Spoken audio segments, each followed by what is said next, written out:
हूँ आपके साथ चित्रा त्रिपाठी। मौलानाओं की मौजूदगी में हमारी मौजूदगी है दूर कर रहे हैं ज्यादातर जो हैदराबाद।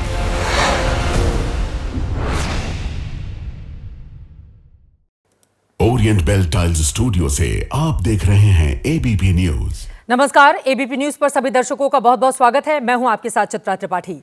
आप रात 9 बजे का लोकप्रिय टीवी शो जनहित देखना शुरू कर चुके हैं। रिमोट को साइड में रख दें, क्योंकि अगले 1 घंटे तक आज हम आपको जो बताने वाले हैं उसके बारे में जानना समझना एक जागरूक दर्शक के लिए बेहद जरूरी है। कल हमने जनहित में आपको वक्फ संशोधन बिल के बारे में विस्तार से जानकारी दी थी। वक्फ की संपत्तियों से लेकर नए पुराने बिल के फर्क के बारे में बताया था।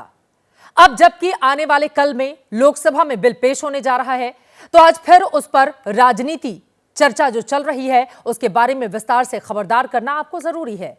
इस चर्चा के केंद्र में 3 चेहरे हैं: प्रधानमंत्री नरेंद्र मोदी, बिहार के सीएम नीतीश कुमार और आंध्र प्रदेश के मुख्यमंत्री चंद्रबाबू नायडू।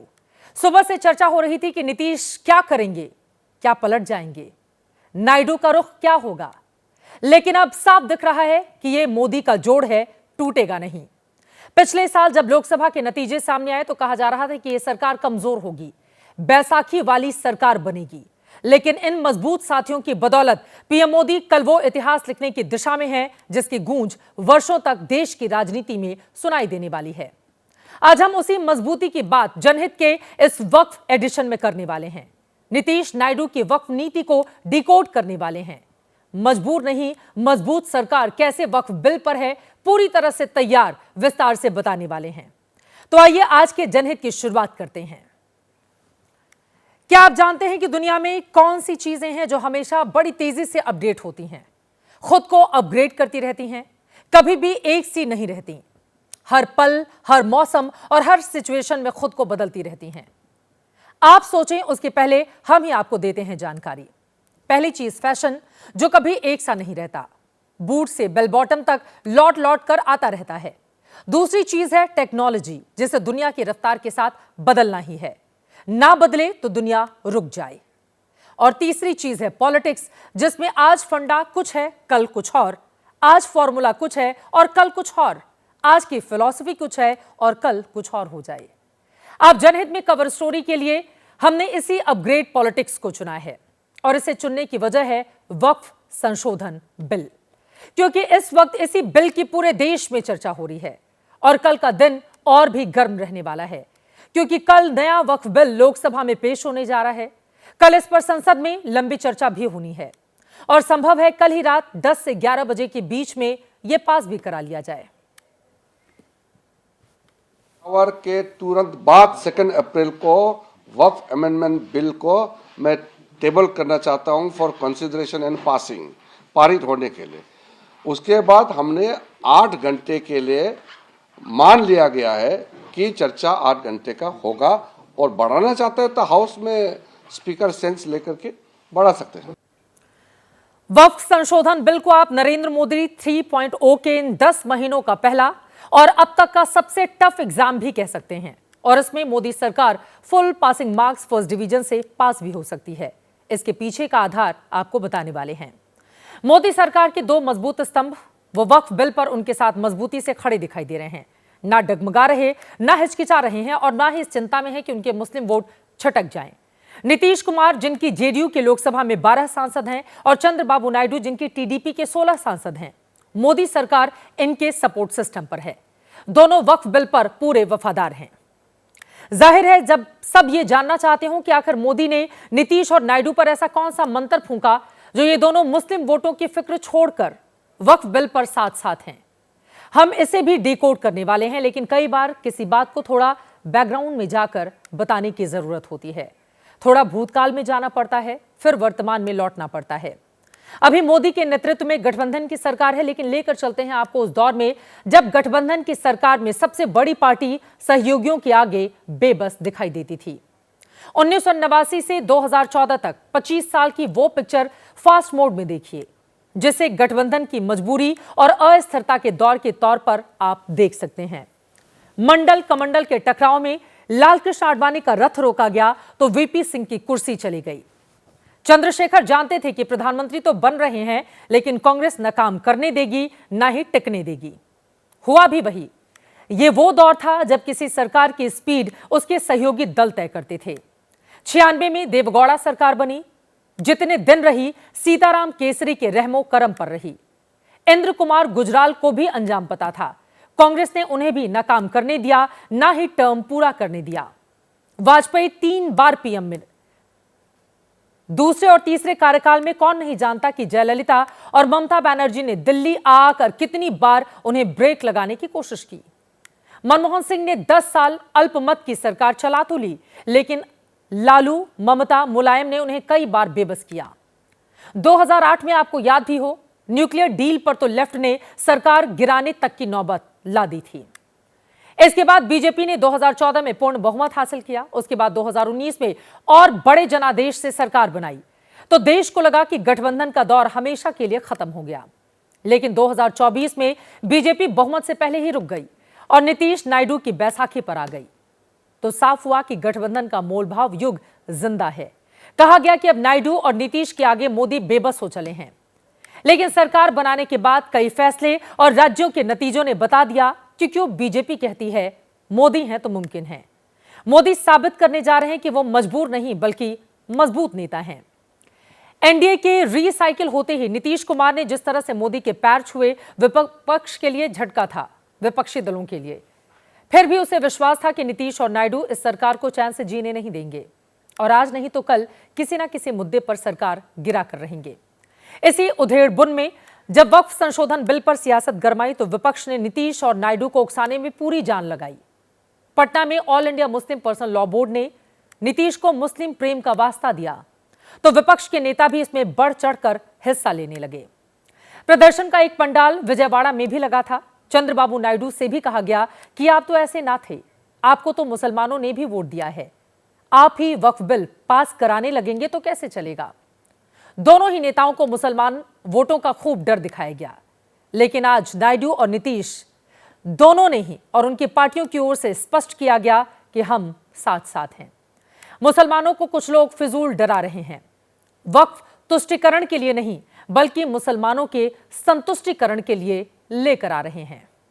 जेडीयू को या नीतीश कुमार जी को कांग्रेस पार्टी के सर्टिफिकेट की कोई जरूरत नहीं है। वो अपने गिरेबान में झांक के देखें। नीतीश कुमार जी ने पिछले 20 वर्षों में मुसलमानों के हक में उनके सामाजिक, आर्थिक, शैक्षणिक उत्थान के लिए जो काम किया है वो देश की आजादी के बाद किसी राज्य में आज तक किसी सरकार ने काम नहीं किया।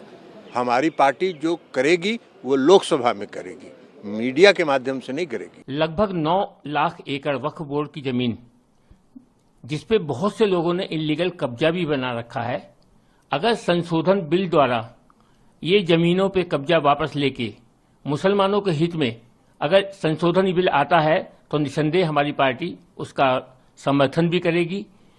ये भी मैं बता दूं कि माननीय चंद्रबाबू नायडू साहब ने हर समय संशोधन बिल के ऊपर अपनी राय भी रखी है और उन राय पे विचार विमर्श करके संभवतः उनको उसको लागू भी किया जाएगा। खुलकर समर्थन का ऐलान किया जा रहा है। अब हम आपको बताएंगे कि नीतीश और नायडू विपक्ष की बातों में क्यों नहीं आ रहे। क्या वाकई दोनों को वक्फ बिल का समर्थन करने में कोई रिस्क नहीं लग रहा? इस कॉन्फिडेंस की वजह आखिर क्या है? लेकिन उसके पहले आप विपक्ष की कोशिशों का एक सैंपल देखिए, जो अब भी पूरे जतन से लगा हुआ है कि कल रात की वोटिंग से पहले जैसे तैसे नीतीश और नायडू का मन बदल सकें। उनके कुछ बयान सुने।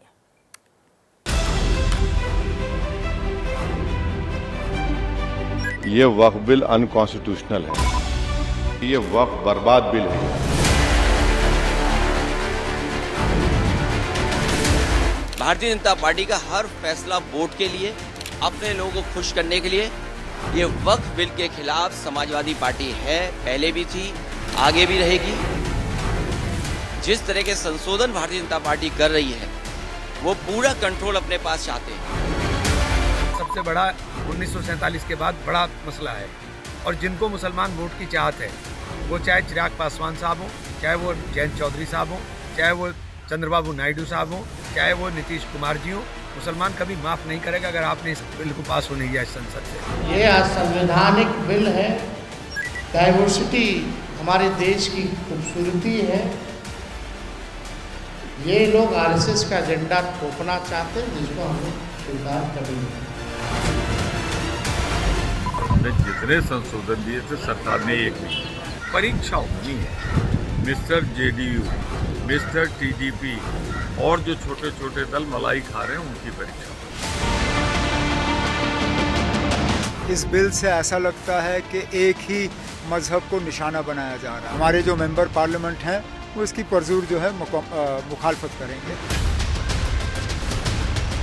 मैं दावे के साथ कह रहा हूं, ये वक्फ की संपत्तियों को मोदी जी कब्जा करके अपने दोस्तों को देंगे। क्या इस अभियान में नायडू जी, नीतीश जी मोदी जी के साथ हैं, ये उनको तय करना होगा।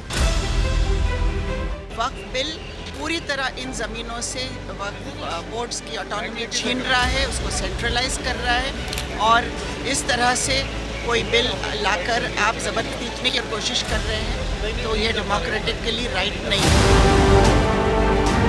ये एक प्रोजेक्ट है जिससे मुसलमानों को उनके रिलीजन से दूर करना, रिलीजियस प्रॉपर्टीज को छीन लेना।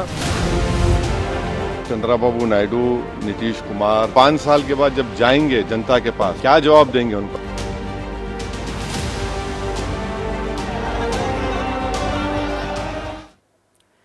विपक्ष की इन आशंकाओं पर सत्ता पक्ष का क्या कहना है वो भी आपको सुनाने वाले हैं, लेकिन अब आप जल्दी से जानिए कि नीतीश और नायडू को वक्फ बिल के समर्थन पर क्यों नहीं है कोई टेंशन।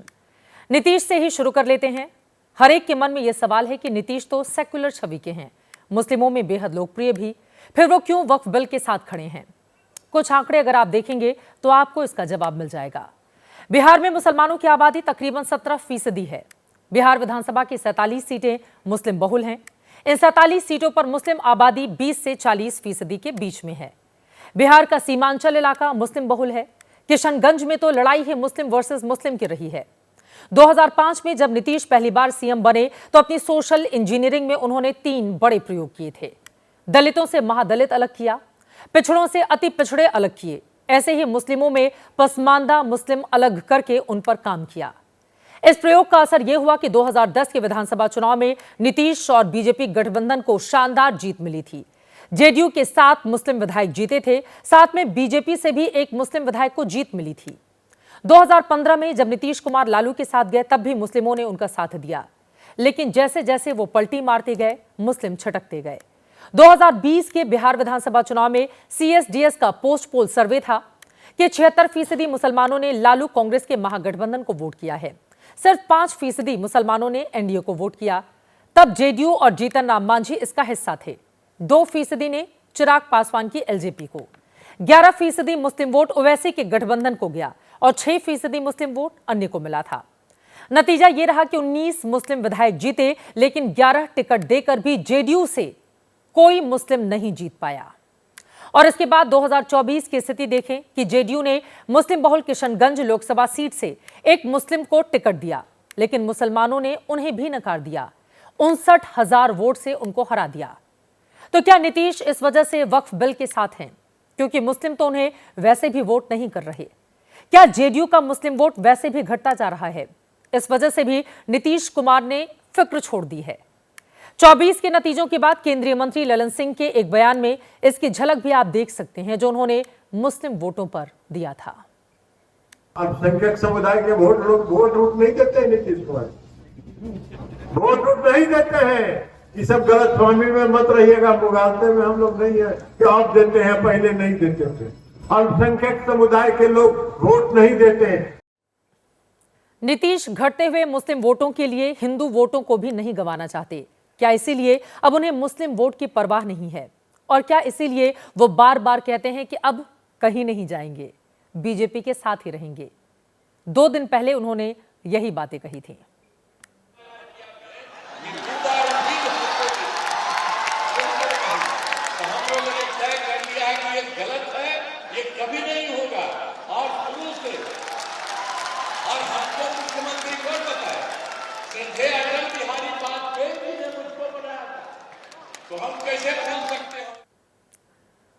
नीतीश कुमार और बीजेपी में मोटे तौर पर यह तालमेल दिख भी रहा है कि केंद्र में नीतीश बीजेपी के मददगार बने रहें तो बिहार में उनके सामने भी कोई चुनौती पेश नहीं आएगी।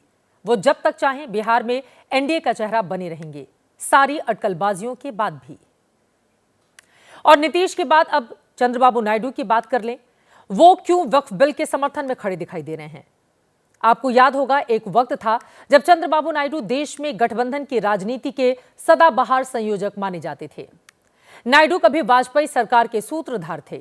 2014 में मोदी के साथ आए, 2019 में मोदी के खिलाफ गठबंधन बनाया, लेकिन 2024 के चुनाव से पहले फिर बीजेपी के साथ आ गए। बीजेपी के साथ मिलकर न सिर्फ आंध्र की सत्ता में लौटे, बल्कि 16 लोकसभा सीटें जीतकर केंद्र में मोदी का सपोर्ट सिस्टम भी बन गए। विपक्ष को उम्मीद थी कि वो नायडू को सेक्युलर छवि का वास्ता देकर वक्फ बिल पर अपनी ओर खींच लेगी, पर ऐसा नहीं हो सका। आंध्र प्रदेश विधानसभा में 175 सीटें हैं। आंध्र प्रदेश में मुस्लिम आबादी 7.5% है। आंध्र का रॉयल सीमा मुस्लिम बहुल क्षेत्र है। यहां 52 में से 42 सीटें टीडीपी ने जीती हैं। लेकिन कभी 4% मुस्लिम आरक्षण की बात कहने वाले नायडू के सुर 2024 में बीजेपी के साथ नई ट्यूनिंग बैठने और आंध्र के नतीजों के बाद बदले बदले से हुए। नायडू भी समय की चाल इस वक्त देख रहे हैं और उसी के हिसाब से फैसला ले रहे हैं। इसीलिए बीते दिनों टीडीपी ने आंध्र में कई इफ्तार पार्टियां दी। कई इफ्तार पार्टियों में खुद चंद्रबाबू नायडू पहुंचे, मुस्लिमों से बातचीत की, उन्हें भरोसा दिया कि नया वक्फ बिल सभी के फायदे का है, इसमें कुछ भी गलत नहीं। नायडू ने ऐसी ही एक इफ्तार पार्टी में कहा कि टीडीपी सरकार ने हमेशा वक्फ संपत्ति की रक्षा की है। हम वक्फ संपत्तियों की आगे भी रक्षा करते रहेंगे।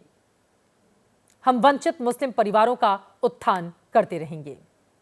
लेकिन नायडू ने साफ कहा कि वो वक्फ बिल के पक्ष में हैं। एहसास भी कराया कि मुस्लिम बेफिक्र रहें क्योंकि वो सरकार का हिस्सा है और उनके साथ कुछ गलत नहीं होगा। माना यह भी जा रहा है कि चंद्रबाबू नायडू कहीं ना कहीं आंध्र प्रदेश में पवन कल्याण की लोकप्रियता को देखते हुए भी हिंदू वोटों के बीच बने रहना चाहते हैं। पवन कल्याण में प्रधानमंत्री मोदी भविष्य की आंधी देखते हैं। नायडू नहीं चाहते कि वक्फ बिल का विरोध करके भविष्य में उनकी ब्रांडिंग सिर्फ 7% मुस्लिमों के रहनुमा की हो। यानी जो चिंता नीतीश कुमार की है, लगभग वही चिंता चंद्रबाबू नायडू की भी है। दोनों के लिए असल में ये आखिरी इनिंग है पॉलिटिक्स का, और चीफ मिनिस्टर की कुर्सी हाथ में है और फेवरेबल सेंटर होने से काफ़ी पैसा मिल रहा है। काफ़ी प्रोजेक्ट ऐसे मिल रहे हैं जिसकी जल्दी कोई स्टेट कल्पना नहीं करता है। आंध्र को भी बहुत सारे प्रोजेक्ट मिले हैं और बिहार में चुनाव है, इस वजह से भी और ज़्यादा प्रोजेक्ट मिले हैं।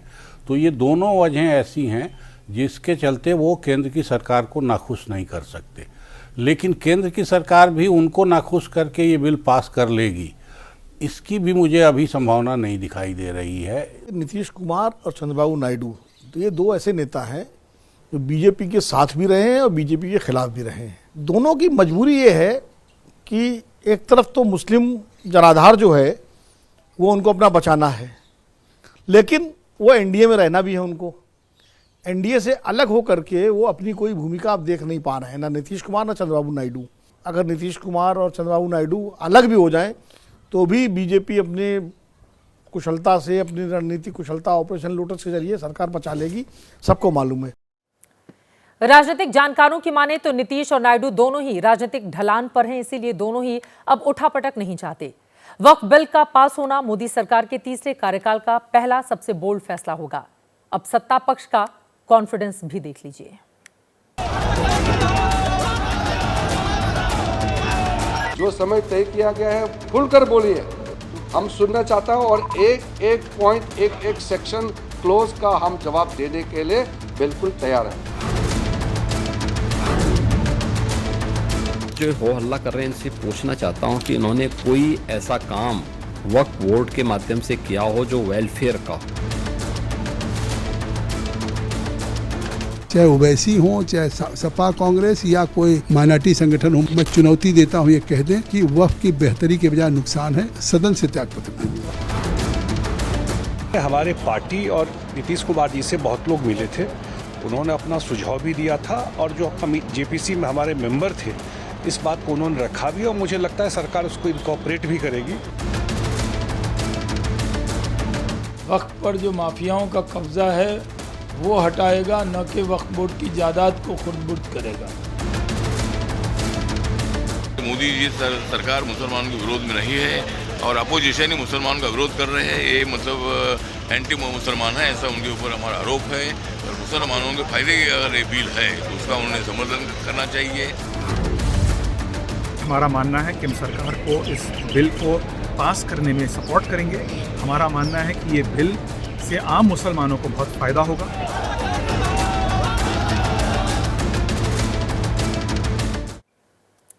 सरकार कह रही है कि एक लंबी प्रक्रिया के बाद नया वक्फ बिल बना है। इसमें हर शंकाओं को दूर किया गया है। बिल कल पेश होगा, लेकिन आप उसके कुछ एक्सक्लूसिव अंश अभी इसी वक्त एबीपी न्यूज पर देखने जा रहे हैं। जेपीसी ने इस बिल में जो बदलाव किए हैं उसके कुछ पॉइंटर्स हमें सूत्रों के हवाले से मिले हैं, उसके बारे में दे देते हैं जानकारी। 2025 से पहले की जो संपत्तियां वक्फ के अधीन हैं वो आगे भी वक्फ की ही संपत्ति बनी रहेंगी। सिर्फ विवादित संपत्तियों को लेकर ही सवाल उठा सकते हैं, बाकी किसी संपत्ति को नहीं छुआ जाएगा। जो भी व्यक्ति वक्फ को जमीन दान कर रहा है उसे यह साबित करना होगा कि वो कम से कम 5 साल से इस्लाम का पालन कर रहा है। वक्फ ट्रिब्यूनल में 2 की जगह अब 3 सदस्य होंगे और तीसरा इस्लामिक विद्वान होगा।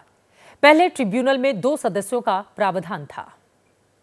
आएगा जो सवाल उन्होंने खड़े किए होंगे वो सब एड्रेस हो चुके हैं। मैं तो अपील करूंगा कि चाहे ओवैसी हो, चाहे विपक्ष कांग्रेस हो, सपा, आज ये देश के गरीबों के हक में बिल आ रहा है। जो गरीब मुसलमान है, पसमानदा मुसलमान है, खवातीन हैं, बच्चे हैं, अनाथ हैं, उनके हक में आ रहा है। तो अब इसको मुसलमान को तुष्टीकरण या वोट बैंक मत समझें। आज इस गरीब के हक के बिल को समर्थन करें। मैं विपक्ष से अपील करूंगा, क्योंकि जो लोगों कह रहे हैं कल साफ हो जाएगा कि रिट्रोस्पेक्टिव नहीं है वक्फ बाय यूजर में।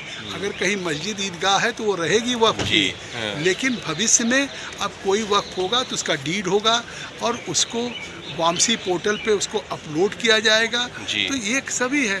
अगर कहीं कोई एग्रीव्ड है तो हाई कोर्ट, सुप्रीम कोर्ट में अपील में जा सकता है। तो एक बहुत बेहतर कानून आ रहा है। सर, आपके जो आपने रिकमेंडेशन दिया था, जो कि सदन में भी आया था, उसमें कलेक्टर के अधिकारों को लेकर भी जो कमेटी में भी चर्चा हुई थी, आपने उसमें भी क्लियर कर दिया है कि कलेक्टर के ऊपर का कोई अधिकारी जिसको जो सरकार ये कह रहे थे कि how any collector can be जज इन हिज ओन केस, कि अगर वक्फ की प्रॉपर्टी में और जिले की मतलब सरकारी संपत्ति में अगर कलेक्टर को इंक्वायरी के लिए कह दिया जाएगा तो उन्हीं के पक्ष में फैसला करेंगे। वो भी अब स्टेट लेवल के जो अफसर होगा, सेक्रेटरी लेवल पे, कमिश्नर लेवल पे, वो रहेगा जिसका जिले से कोई वास्ता नहीं। तो अब कोई कंसर्न नहीं है। वैसे अब वक्फ बिल को लेकर किसी तरह की कोई गुंजाइश बची नहीं है, कोई सस्पेंस बचा हुआ नहीं है। जैसे मैंने पहले ही कहा था, ये मोदी का जोड़ है, टूटेगा नहीं। अब वो कागज पर पुख्ता होता हुआ नजर आ रहा है। जेडीयू ने सस्पेंस से पर्दा गिरा दिया है। जेडीयू संसदीय दल के सचेतक ने व्हिप जारी किया है, जिस पर लिखा हुआ है कि सदन में सरकार के फैसले का सांसदों को समर्थन करना है। कोई भी सांसद व्हिप का उल्लंघन नहीं कर सकता। व्हिप में लिखी गई बात को मानने की बाध्यता होती है, नहीं तो सदस्यता जाने का खतरा होता है। जेडीयू के कुल 12 सांसद हैं। जेडीयू की तरह ही चंद्रबाबू नायडू की पार्टी टीडीपी ने भी व्हिप जारी कर सरकार के समर्थन में वोट करने का ऐलान किया है। चिराग पासवान की पार्टी एलजेपीआर ने भी व्हिप जारी कर दिया है। मतलब जिन सहयोगियों पर शक की गुंजाइश थी, आशंका थी कि कल सदन में कहीं कुछ खेल न कर दें, कहीं पलटी न मार जाएं, कहीं मन में कुछ और न चल रहा हो, उन तमाम अटकलों पर विराम लग गया है। उन तमाम दलों की ओर से व्हिप जारी करके यह बता दिया गया है कि वो सरकार के साथ मजबूती से खड़े हैं। कल दिन में 12 बजे चर्चा की शुरुआत होगी। बीजेपी की ओर से अनुराग ठाकुर, जगदंबिका पाल, निशिकांत ठाकुर जैसे बड़े नेता बोलेंगे।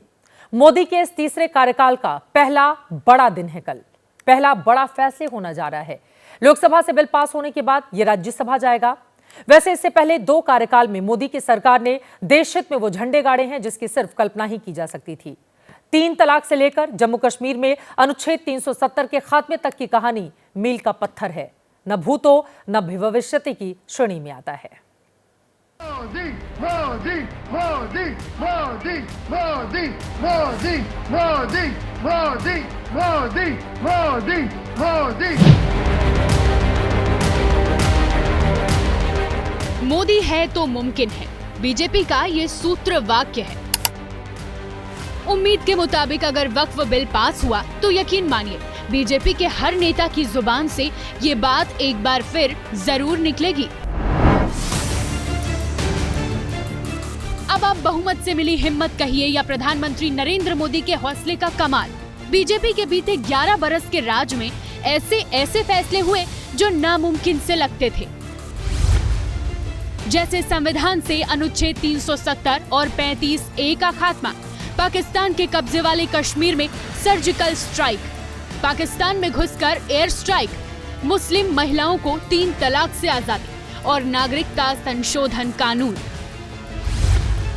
सबसे पहले बात अनुच्छेद 370 और 35A के खात्मे की, जिसे लेकर कहा जाता था कि दिल्ली में बैठी कोई सरकार इसे छेड़ने की कोशिश तक नहीं कर सकती, लेकिन इसे मोदी सरकार ने 5 अगस्त 2019 को इतिहास बना दिया। इसलिए एग्रेसिव हूँ कि जम्मू एंड कश्मीर के पीएको को आप भारत का हिस्सा नहीं मानते हो क्या? एग्रेसिव ना हो, जान दे देंगे इसके लिए। क्या बात कर रहे हो आप? इससे पहले कश्मीर के नेताओं को नजरबंद कर दिया गया। जहां बात बात पर पत्थरबाजी होती थी, वहां कोई घर से निकल तक नहीं सका और जम्मू कश्मीर को विशेष दर्जा देने वाले अनुच्छेदों का विच्छेद कर दिया गया। यह 18 सितंबर 2016 की तस्वीर है, जब कश्मीर के उरी में सेना पर पाकिस्तानी आतंकियों ने हमला किया। हमारे 19 जाबाज जवान शहीद हो गए। इसके बदले में भारतीय शूरवीरों ने पाकिस्तान को वो सबक सिखाया जिसे याद कर आज भी सीमा पार सरकार और सेना के पालतू आतंकी कांप उठते हैं। हमारी सेना ने 10 दिन बाद ही पीओके में सर्जिकल स्ट्राइक कर आतंकी ठिकानों को मिट्टी में मिला दिया। 40 से ज्यादा आतंकियों को अंजाम तक पहुंचा दिया। 14 फरवरी 2019 को पाकिस्तानी आतंकियों ने एक बार फिर हिमाकत की, पुलवामा में हमला कर दिया। सीआरपीएफ के 40 जवान शहीद हो गए। इसके बाद भारतीय रणबांकुरों ने भी 26 फरवरी को पाकिस्तान को ऐसा जवाब दिया कि इस्लामाबाद में कोहराम मच गया। हमारे वायुवीरों ने पाकिस्तान में घुसकर बालाकोट एयर स्ट्राइक की, वहां आतंकी ठिकानों को खंडहर बना दिया। खुद पाकिस्तान के एक पूर्व राजनयिक मान चुके हैं कि भारत की इस जवाबी कार्रवाई में 300 आतंकी मारे गए थे।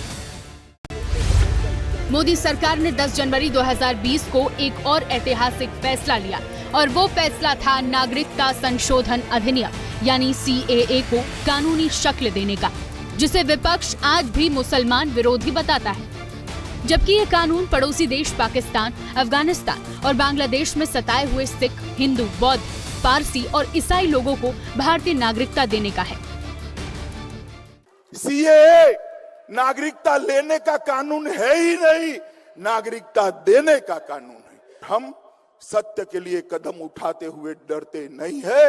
मोदी जी संसद में CAA लेकर आए और लाखों करोड़ों हिंदू, सिख, बौद्ध, जैनों को नागरिकता का तोहफा देने का काम किया।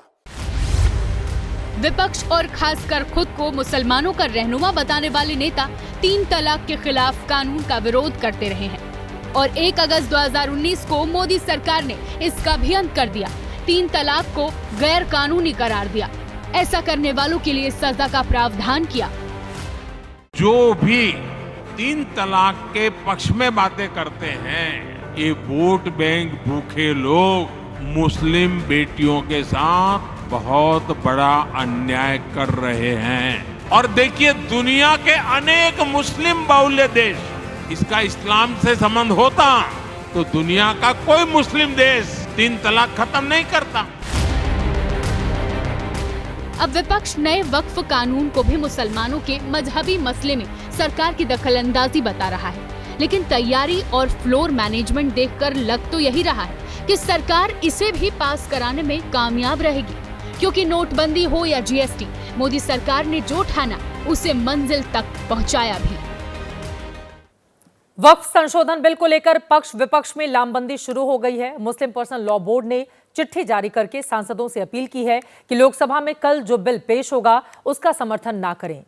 जमीयत उलेमाए हिंद ने ऐलान किया है कि जो दल कल संसद में बिल का समर्थन करेंगे, हम चुनावों में उनका विरोध करेंगे। उधर बीजेपी अल्पसंख्यक मोर्चा की ओर से कल दोपहर को दिल्ली में धन्यवाद कार्यक्रम का आयोजन किया गया है। आगे बढ़ते हुए ईद गुजर गई, लेकिन सड़क पर नमाज को लेकर बहस अभी भी जारी है। यूपी में ईद के रोज सड़क पर नमाज की मनाही थी, जो मुस्लिम नेताओं को पसंद नहीं आई, लेकिन इससे बेफिक्र मुख्यमंत्री योगी आदित्यनाथ अपने रुख पर कायम हैं। उन्होंने इसे लेकर अपने एक पॉडकास्ट में पक्ष रखा, साफ कहा कि सड़क चलने के लिए होती है, ना कि नमाज के लिए। और इतना ही नहीं, उन्होंने धार्मिक आयोजनों के नाम पर हुड़दंग मचाने वालों को महाकुंभ से सीखने की भी नसीहत दी। उन्होंने कहा कि प्रयागराज में 66 करोड़ लोग आए, लेकिन कहीं कोई लूटपाट या छेड़खानी नहीं हुई, जो अनुशासन की शानदार मिसाल है। सीएम योगी ने बाकी लोगों को भी महाकुंभ से धार्मिक अनुशासन सीखने की सलाह दी। सड़क पर नमाज को लेकर जारी बहस के बीच मुख्यमंत्री योगी ने और क्या कुछ कहा है, सुनिए। सड़क चलने के लिए होती है, और जो लोग ये बोल रहे हैं ना, उनको हिंदुओं से अनुशासन सीखना चाहिए। 66 करोड़ लोग प्रयागराज में आए, कहीं कोई लूटपाट नहीं, कहीं कोई आगजनी नहीं, कहीं कोई छेड़खानी नहीं, कहीं कोई तोड़फोड़ नहीं, कहीं पे कोई अपहरण नहीं। ये होती है अनुशासन, यह है धार्मिक अनुशासन। श्रद्धा भाव के साथ आए, महास्नान में भागीदार बने, फिर अपने गंतव्य की तरफ चले गए। पर्व और त्योहार या कोई इस प्रकार के कार्यक्रम उच्छृंखलता और उदंडता करने के माध्यम नहीं बनने चाहिए। अगर आपको सुविधा चाहिए तो उस अनुशासन को भी मानना सीखिए। सीएम योगी ने महाकुंभ के अनुशासन का जिक्र भी किया। इस पर अखिलेश यादव से प्रतिक्रिया मांगी तो उन्होंने सफल और अनुशासित महाकुंभ के सरकारी दावे पर सवाल खड़े किए। उन्होंने पूछा कि 66 करोड़ तो गिन लिए, लेकिन महाकुंभ में मची भगदड़ में जान गंवाने वालों की गिनती क्यों नहीं कर पाए? यूपी सरकार के मुताबिक उस हादसे में 30 लोगों की मौत हुई थी, लेकिन अखिलेश यादव का दावा है कि संख्या 1000 के ऊपर है। हालांकि समाजवादी पार्टी के मुखिया ने सड़क पर नमाज की बात को ज्यादा तवज्जो तो नहीं दी, लेकिन उन्होंने कल वाले आरोप को जरूर दोहराया। अखिलेश यादव ने आरोप लगाया कि कल लखनऊ ईदगाह जाने के दौरान उनके काफिले को रोका गया और सरकार के इशारे पर जानबूझकर यह किया गया है। 66 करोड़ लोगों का आना मैंने मान लिया, स्वीकार कर लिया कि आए हैं, लेकिन क्या ये फिगर सही है? अगर 66 करोड़ लोग गिन सकते हैं ये लोग, तो बताओ जो 1000 हिंदू भाई श्रद्धालु खोए हैं, लगभग 1000 हिंदू भाई श्रद्धालु जो खोए हैं, उसकी गिनती, उसके नाम अभी तक सरकार नहीं बता पा रही है। जो हमारे श्रद्धालु श्रद्धा से आए, श्रद्धा भावना से आए और वहाँ पर जाकर के उन्होंने कुंभ को संपन्न कराया, उनकी जान चली गई, किसी की मदद नहीं हुई, आज तक सूची नहीं आई। सड़क पे नमाज की बात नहीं है। मैंने अधिकारी से पूछा, आईपीएस अधिकारी थे, कि ये बताओ ये मुझे क्यों नहीं जाने दे रहे हो ईद के कार्यक्रम में? उनके पास कोई जवाब नहीं था। मुझे खुद ये कभी परंपरा नहीं रही है कि किसी सरकार के मुख्यमंत्री एक्स चीफ मिनिस्टर को रोका जाए। इन्होंने ईद में नहीं शामिल हो, हम लोगों को रोका गया। योगी के वार पर अखिलेश यादव ने पलटवार किया है, लेकिन योगी सरकार का रुख वहीं साफ भी दिखाई दे रहा है। विपक्ष के कुछ नेताओं का आरोप है कि एक तरफ सीएम योगी सड़क पर नमाज पर पाबंदी लगाते हैं, तो दूसरी ओर उसी सड़क से गुजरने वाले कांवड़ यात्रियों पर वो पुष्प वर्षा कराते हैं। ये तो उनका दोहरा रवैया है। इस पर भी मुख्यमंत्री योगी ने जवाब दिया है। उन्होंने कहा कि कांवड़ यात्रा सड़क से गुजरेगी, लेकिन नमाज के लिए मस्जिदें और ईदगाहें बनी हैं। सीएम योगी ने विरोधियों से सवाल भी पूछा कि क्या उन्होंने कभी मुसलमानों के परंपरागत जुलूसों पर कोई पाबंदी लगाई है? ताजिया पर तो कभी रोक नहीं लगी। हाँ, उनकी सुरक्षा के लिए ताजिए की ऊंचाई जरूर कम कराई है, ताकि हाई टेंशन तारों से किसी की जिंदगी संकट में ना आए। आप मुझे बताइए, आप तुलना कर रहे हैं कांवड़ यात्रा की। कांवड़ यात्रा हरिद्वार से लेकर के और गाजियाबाद तक या उन क्षेत्रों में जाती है, तो सड़क पे ही चलेगी। क्या हमने किसी परंपरागत मुस्लिम जुलूस को कभी रोका? कभी नहीं रोका। मुहर्रम के जुलूस निकलते हैं। हाँ, ये जरूर कहा कि भाई ताजिया की साइज थोड़ा छोटा करिए, इसलिए करिए क्योंकि तुम्हारी सुरक्षा के लिए हाई टेंशन तार होंगे, हाई टेंशन तार बदलेंगे नहीं तुम्हारे लिए, उसके साइज कम करो, क्योंकि हाई टेंशन की चपेट में आओगे मर जाओगे। और यही होता है। कांवड़ यात्रियों में भी उनको बोला जाता है डीजे की साइज छोटा करो, और जो नहीं करता उसमें हम लोग सख्ती करते हैं। कानून तो सबके लिए बराबर लागू किया जा रहा है, तो आप कैसे तुलना कर दे रहे हैं फिर उसको? बीजेपी का यह कहना है कि सीएम योगी ने साफ कर दिया है कि कानून सबके लिए बराबर हैं। उनकी नजर में हिंदू और मुसलमान में कोई फर्क नहीं है।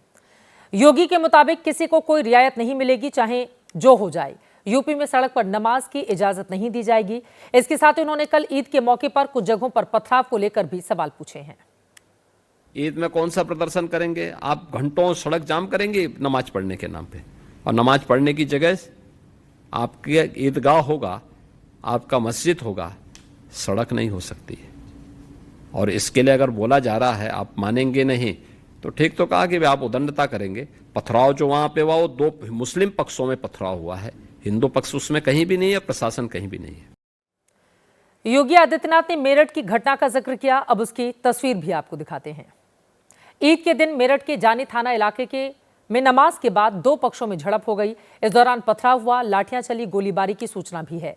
पुलिस के मुताबिक एक दिन पहले ही एक ही समुदाय के दो लोगों में कहासुनी हो गई थी। इसके बाद ईद के दिन नमाज के बाद जब दोनों अपने अपने घर लौट रहे थे नमाज पढ़ने के बाद, तो फिर से बहस हुई जो बाद में खूनी झड़प में तब्दील हो गई। सड़क पर नमाज को लेकर मजहब क्या कहता है, इसे लेकर कांग्रेस सांसद इमरान मसूद ने तस्वीर साफ की है। उनके मुताबिक बिना इजाजत किसी की संपत्ति पर नमाज कबूल नहीं होती, लेकिन लगे हाथ उन्होंने बिना नाम लिए सड़कों पर दूसरे धार्मिक कार्यक्रमों पर भी रोक लगाने की मांग की है। नमाज तो सड़क पर नहीं होती तो नमाज नहीं होनी चाहिए ना। कौन पढ़ रहा है नमाज सड़क के ऊपर? अगर सरकार मना कर रही है कि सड़क पर नमाज ना पढ़ो तो नमाज ही कबूल नहीं होगी, क्योंकि प्रॉपर्टी सरकार की और सरकार मना कर रही है। नमाज के लिए तो पहली शर्त है कि आपको जिस आदमी की प्रॉपर्टी है, जिसकी प्रॉपर्टी, उससे इजाज़त होनी चाहिए। और दूसरी चीज़, ये नियम हम पर तो लागू होते हैं, लेकिन ये नियम दूसरी जगह भी लागू करिए। इमरान मसूद के सवाल का जवाब योगी आदित्यनाथ ने जो दिया वो हम आपको सुना चुके हैं। मसूद का इशारा कांवड़ यात्रा की ओर है। योगी कह चुके हैं कांवड़ यात्रा सड़क से ही गुजरेगी। नमाज के लिए मस्जिद, ईदगाह जैसी जगह हैं। ऐसे में नमाज बनाम कांवड़ यात्रा को और ज्यादा तूल दिए जाने की जरूरत नहीं है। फिलहाल पक्ष विपक्ष के अपने अपने दावे हैं। आगे बढ़ते हुए बात अब एक और विवाद की कर लेते हैं। औरंगजेब को लेकर पिछले महीने देश भर में विवाद खड़ा हुआ। मार्च महीने की शुरुआत में समाजवादी पार्टी के विधायक अबू आजमी ने मुंबई में औरंगजेब को महिमा मंडित किया तो देश की सियासत में उबाल आ गया। औरंगजेब की तारीफ करने पर आजमी को सदन से निलंबित भी किया गया। मुकदमा दर्ज हुआ और बात वहां से बढ़ते बढ़ते औरंगजेब की कब्र तक जा पहुंची थी। महाराष्ट्र के छत्रपति संभाजीनगर, जिसे औरंगाबाद के नाम से कभी जाना जाता था, उस संभाजीनगर से 25 किलोमीटर की दूरी पर महाराष्ट्र का खुलदाबाद, इसी खुलदाबाद में औरंगजेब की कब्र, जिस दरगाह के पास कब्र है वहां बहुत तामझाम नहीं है। बावजूद इसके पिछले महीने बीजेपी के नेताओं ने औरंगजेब की इस कब्र को लेकर विवादित बयान दिए। कब्र को हटाने, उखाड़ फेंकने की बात कही गई। लेकिन दिलचस्प यह है और काफी महत्वपूर्ण भी, अब इसी कब्र विवाद को लेकर आरएसएस ने जो बयान दिया है उसने औरंगजेब पर विवाद खड़ा करने वाले नेताओं की जुबान बंद कर दी है। पीएम मोदी के नागपुर दौरे के ठीक बाद संघ की ओर से भैयाजी जोशी ने बयान दिया है। औरंगजेब की कब्र के विवाद को गैर जरूरी करार किया।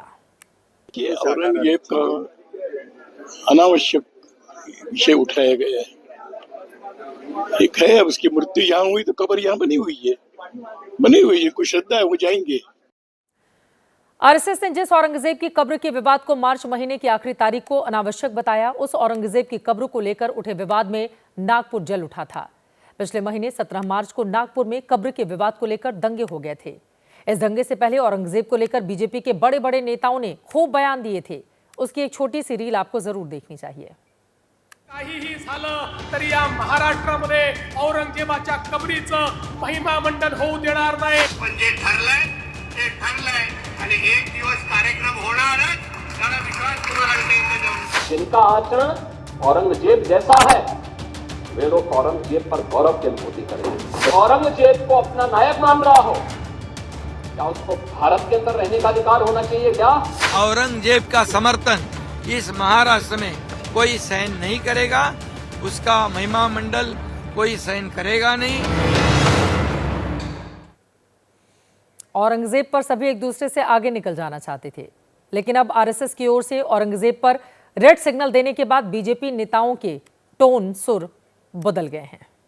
मला औरंगजेब आवडो का न आवडो, कायद्याने 50, 60, 100 वर्षापूर्वी त्याला त्या काळामध्ये 60 वर्षापूर्वी प्रोटेक्शन मिळालेलं आहे। हे मात्र निश्चित आहे, कुठल्याही परिस्थितीमध्ये औरंगजेबाच्या कबरीचं उदात्तीकरण, ग्लोरिफिकेशन आम्ही होऊ देणार नाही। तो क्या ये मान लिया जाए कि औरंगजेब पर आरएसएस के संदेश के बाद अब ये मुद्दा खत्म होने जा रहा है? औरंगजेब का मुद्दा खत्म तो क्या, अब काशी मथुरा का मामला गरमाने वाला है। इस सवाल को आरएसएस के सर कार्यवाह दत्तात्रेय होसबोले ने बेंगलुरु में एक बयान के जरिए जन्म दिया है। होसबोले ने कहा है कि आरएसएस के सदस्य मथुरा में कृष्ण जन्मभूमि, काशी विश्वनाथ, ज्ञानवापी विवाद से जुड़े कामों में हिस्सा लेना चाहें तो संगठन को कोई परेशानी नहीं है।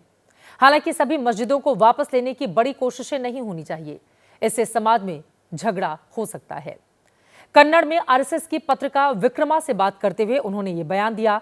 यहां समझने वाली बात यह है कि दोनों जगह यानी मथुरा और काशी में मंदिर मस्जिद का विवाद कोर्ट में है, लेकिन बीजेपी नेताओं की ओर से इन दोनों जगहों के मुद्दों को बार बार गरमाने की कोशिश होती रही है।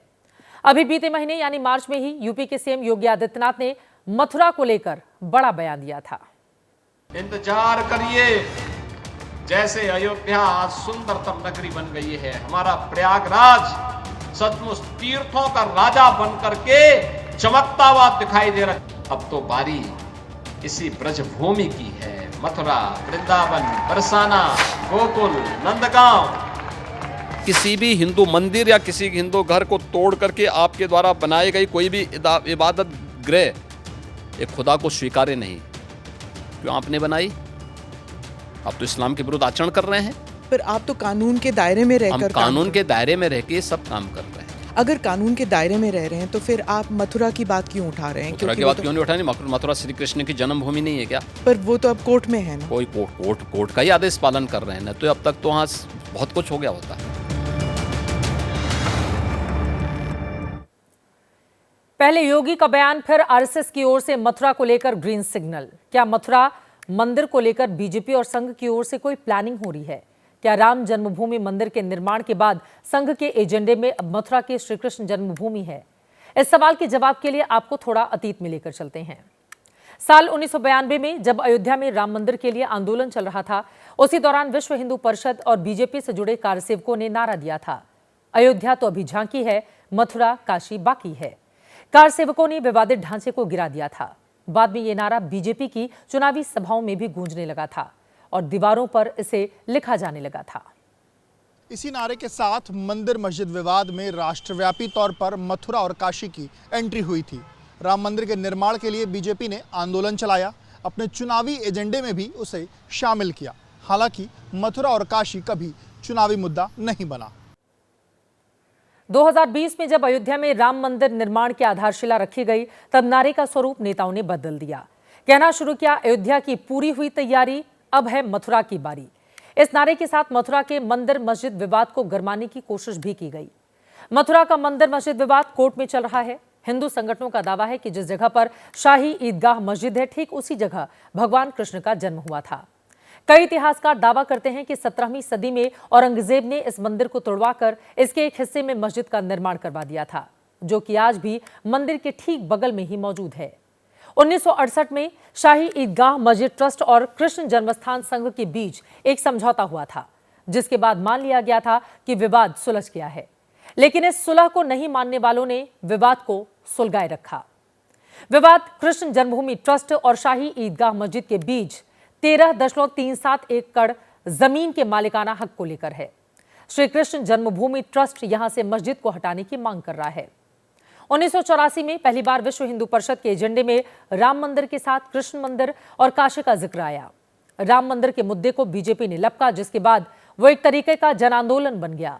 अब संघ ने जिस तरह से मथुरा में दिलचस्पी दिखाई है, जिस तरह से योगी लगातार बयान दे रहे हैं, आने वाले दिनों में मथुरा सबसे बड़ा चुनावी मुद्दा अगर बन जाए तो फिर आश्चर्य मत कीजिएगा।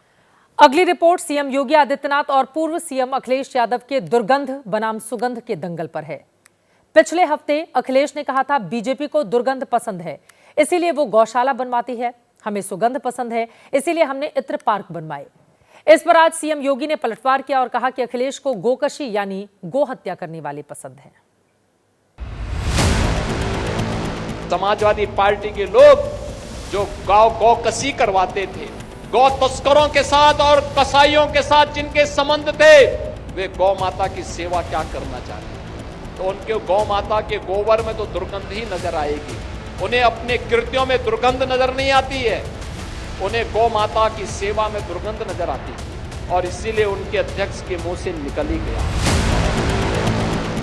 उत्तर प्रदेश की राजनीति में दुर्गंध बनाम सुगंध की बहस बीते बुधवार को शुरू हुई थी। शुरुआत अखिलेश यादव के बयान से हुई, जो उन्होंने कन्नौज में दिया था।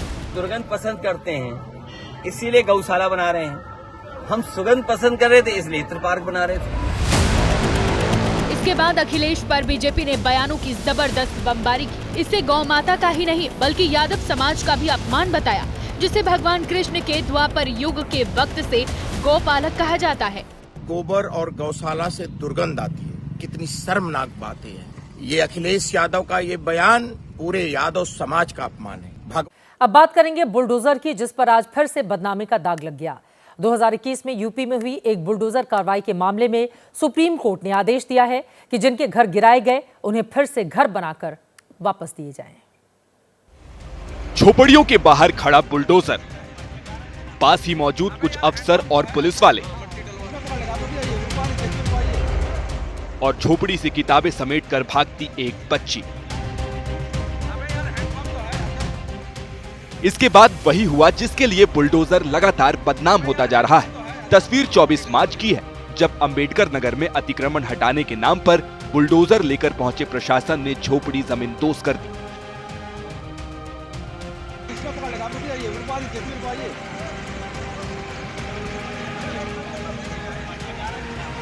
हमें यार हैंडपंप तो है, मट्टी डलवा दे। लेकिन 10 सेकंड के इसी वीडियो के चलते देश की सबसे बड़ी अदालत से प्रयागराज विकास प्राधिकरण को बड़ा झटका लगा। 4 साल पहले प्रयागराज में एक जमीन पर बुलडोजर एक्शन के मामले में सुनवाई करते हुए सुप्रीम कोर्ट ने सख्त रुख अपनाते हुए घर गिराने की प्रक्रिया को असंवैधानिक और राइट टू शेल्टर के अधिकार का उल्लंघन बताते हुए 5 पीड़ितों को 10-10 लाख मुआवजे का आदेश दिया कि ये जो पीड़ित थे, जिनके घर मनमाने तरीके से गिराए गए हैं, उनके घर नए सिरे से सरकार को बनाकर देने होंगे। 7 मार्च 2021 को कई लोगों के घर पर बुलडोजर चलाया गया था। जब डिमोलिशन किया गया, उससे कुछ घंटे पहले ही वहां पर नोटिस चस्पा किया गया। बुलडोजर चलाने को लेकर यही जल्दबाजी सुप्रीम कोर्ट की नाराजगी की वजह बनी। आगे बढ़ते हुए अंतर्राष्ट्रीय खबरों का जल्दी से रुख कर लेते हैं। कल 2 अप्रैल है, वो तारीख जिसका इंतजार पूरी दुनिया पिछले 1 महीने से कर रही है। कल से अमेरिका अपने साथ व्यापार करने वाले सभी देशों पर रेसिप्रोकल टैरिफ लगाने वाला है। इसे आसान भाषा में आप बदले का टैक्स भी कह सकते हैं। ट्रंप का कहना है जो देश अमेरिका पर जितना टैरिफ लगाता है उतना ही टैरिफ अमेरिका भी उन पर लगाएगा, और इसकी शुरुआत कल से ही होने वाली है। April 2nd, reciprocal tariffs kick in, and whatever they tariff us, other countries, we will tariff them. That's reciprocal, back and forth. Whatever they tax us, we will tax them. तालियों की ये गड़गड़ाहट बता रही है कि अमेरिका की सरकार इस वक्त टैरिफ को लेकर कितनी आक्रामक है। अब आप अपने मतलब की बात जानिए। कल डोनाल्ड ट्रंप भारत से आने वाले प्रोडक्ट पर भी टैरिफ लगाने वाले हैं। इसका पैमाना ये होगा कि हम जितना टैरिफ अमेरिका पर लगाते हैं उतना वो हमारे ऊपर लगाएंगे। भारत अमेरिका पर औसतन 17% टैरिफ लगाता है, जबकि अमेरिका हम पर औसतन 3.3% टैक्स लगाता है। अब रेसिप्रोकल टैरिफ लागू होगा तो अमेरिका भी हम पर 17% औसत टैक्स लगा सकता है। इसका असर यह होगा कि भारत जो प्रोडक्ट अमेरिका में भेजेगा वो वहां और महंगे हो जाएंगे। इससे भारतीय कंपनियों की कमाई पर असर पड़ेगा। लेकिन एक बात आप जानें, ट्रेड के मामले में भारत अमेरिका के ऊपर उतना निर्भर नहीं है जितना अमेरिका है। अमेरिका जितना सामान हमें देता है उससे कहीं ज्यादा सामान वो भारत से लेता है, यानी वो हम पर ज्यादा निर्भर है। इसे आंकड़ों से समझते हैं। वर्ष 2024 में अप्रैल से दिसंबर के बीच हमने उनसे 5,000 से ज्यादा सामान लिए, जिसकी कीमत 2,93,000 करोड़ थी, और बदले में उन्हें 7,000 से ज्यादा सामान दिए जिसकी कीमत 5,03,000 करोड़ थी। यानी भारत ने अमेरिका की तुलना में 9 महीनों के दौरान 2 लाख करोड़ से ज्यादा का निर्यात किया। लेकिन क्या इन आंकड़ों को आधार बनाकर हम ये कह सकते हैं कि ट्रंप के टैरिफ वॉर से भारत को कोई असर नहीं पड़ेगा? आइए इससे समझते हैं। यही रात अंतिम, यही रात भारी। टैरिफ वॉर को लेकर अब भारत की है बारी। सवाल इसलिए क्योंकि कल से अमेरिका अपने साथ व्यापार करने वाले देशों पर रेसिप्रोकल टैरिफ लगाने वाला है, और उस लिस्ट में भारत भी है। ट्रंप कई बार भारत पर हद से ज्यादा टैरिफ लगाने का तंज कस चुके हैं। But India is a very, they charge tremendous tariffs. I remember when Harley Davidson couldn't sell their motorbikes into India because of the fact that India, the tax was so high, the tariff was so high. इस पुराने बयान को आज सुनकर आपको लग रहा होगा कि भारत अब बहुत बड़ी मुश्किल में फंस सकता है। खैर, इसका जवाब तो कल ही मिलेगा जब ट्रम्प टैरिफ की लिस्ट जारी करेंगे। लेकिन इससे पहले एसबीआई की एक रिपोर्ट आपको देखनी चाहिए जो बताती है कि अगर ट्रम्प ने भारत पर 15 से 20% का टैरिफ लगाया तो हमारे एक्सपोर्ट पर 3 से 3.5% का ही असर पड़ेगा, जिसे कवर किया जा सकता है। और अब आज का जनहित मंत्र, हमेशा खुद पर विश्वास रखें और दूसरों पर भी विश्वास रखें। विश्वास इस वक्त का सबसे बड़ा इन्वेस्टमेंट है। विश्वास वो मित्र है जिससे मनुष्य पूरे संसार को जीत सकता है। लेकिन विश्वास और अंधविश्वास में बहुत बारीक अंतर होता है, उसका भी ख्याल रखना बेहद जरूरी है। इसी के साथ जनहित में आज के लिए बस इतना ही।